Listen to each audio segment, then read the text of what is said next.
ang timbre ng pusher buyer ang naging hudyat na positibo ang kanilang naging transaksyon at mabilis na pinasok ng mga otoridad ang iskinitang ito at na-corner ang dalawang lalaki sa barangay 188 Caloocan City.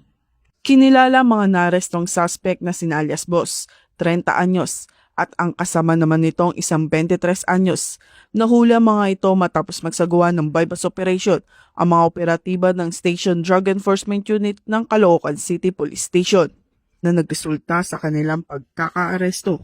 Nasamsam mula sa kanila ang 8 pakete ng hinihinalang shabu na may kabuuang timbang na 701.27 grams at nagkakahalaga na mahigit 4.7 million pesos.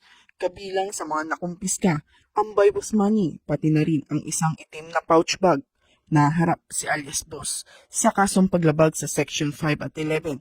Samantala, ang kasama naman nito ay naharap sa Section 26. Parehong naharap sa RA 9165 o Comprehensive Dangerous Drugs Act of 2002 ang mga suspect.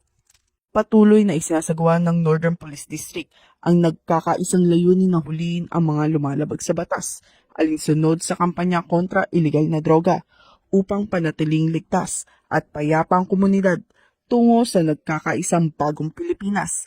Dahil dito, sa bagong PNP para sa bagong Pilipinas, serbisyong mabilis, tapat at nararamdaman. Mula rito sa Northern Police District, ako po ang inyong PNN correspondent, Patrolwoman Blesselet Esperanza, alagad ng batas, tagataguyod ng Balitang Pulis.